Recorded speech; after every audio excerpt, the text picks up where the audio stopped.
I watched the George Floyd documentary that Candace Owens put up. One of the things that his two roommates said was, they want a tall guy like me. They want a tall guy like me. And the day when he died, he said a prayer for, 8 minutes. Mm-hmm. He said a prayer for 8 minutes. They hit him with the fentanyl. If you look, the guy's knee wasn't even on his neck like that. When he said mama is his girlfriend.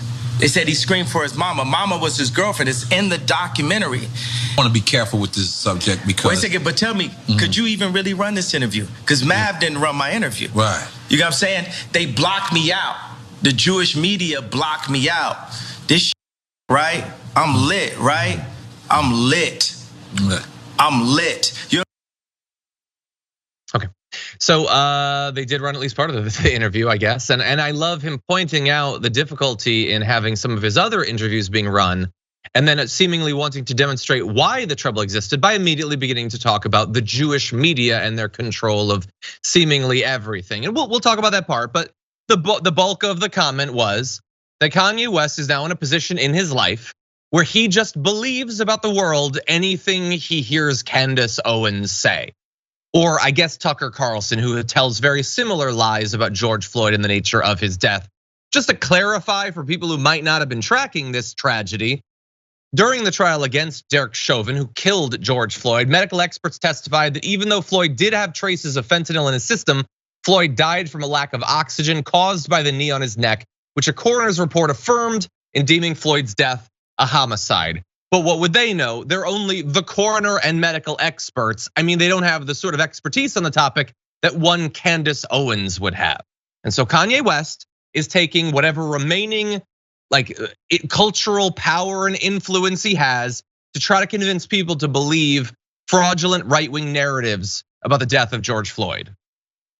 And the fraudulent right-wing narratives, but I remember when we were covering this stuff during that trial, it was some of the most disgusting things that I've seen right-wing media say, because they're like, oh wow, this is bad, but we have to somehow speak out against this. And so Tucker Carlson, all these other right-wing figures were openly taking talking points that were being used on far extreme right-wing hate sites like Stormfront, like other ones I don't even want to mention, like the Chans, etc.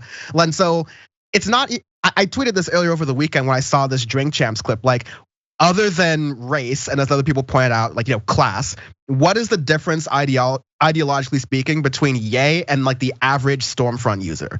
Because this whole, the Jews control the media and George Floyd wasn't actually killed, it was drugs, and black people are all dangerous like this, and white lives actually matter. Like, this is no different from Kanye's, like, is Kanye this close from saying, I actually regret the fact that I am black and I had children because white people are being replaced and I need to just make sure that I never have children. Like, he's almost that close to saying that, because everything else he is mirroring is white great replacement theory, the stuff that Steve Bannon is trying to push as right-wing fascism across the world. Like, this is serious stuff, all right? And the worst thing I hate about this is that it's being wrapped in this message, which we all should have, of, media gatekeepers and like being able to express ourselves freely. Like, these are things we all care about. TYT exists because there are media gatekeepers within the Democratic Party. But there's a difference between keeping power in control for your own worthiness or values, like the Democratic Party does, versus going into anti-Semitic tropes that have existed for decades and centuries, which is what Kanye West is muddying the waters with personally. And so this is, the last thing I'll say is that the Ye stuff is particularly frustrating because most of the time political people like Marjorie Taylor Greene, I've got news for you, thankfully or not, no one outside of political spaces actually knows who Marjorie Taylor Greene is. She's just a regular political figure, right? So if you're not already watching politics all the time, thankfully, she's not in your world of business. But Ye is saying all this stuff to people who don't pay attention to politics, who might be susceptible for falling for this nonsense and actually believing it.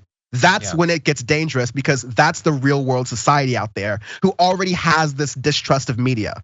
And so I've already said enough, but like, this is so dangerous.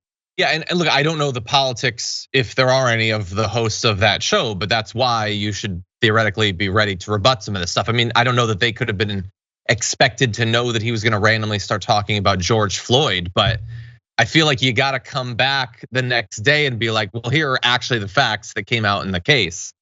But we'll see, maybe some of those facts will once again be legislated nationally because Lee Merritt, who's a lawyer working with the Floyd family, says they are looking at the possibility of some sort of lawsuit, considering that, yes, you cannot defame the dead, but he is spreading complete misinformation, consequential misinformation. It seems like a difficult case to be made, but you can expect that there will be more coverage of this as a result of that. For more political news breakdowns, interviews, stories of activism, and me trying my hardest to care about the occasional big celebrity news story, subscribe to our YouTube channel at youtube.com/The Damage Report. And you can ring the bell wherever it is so you don't miss anything.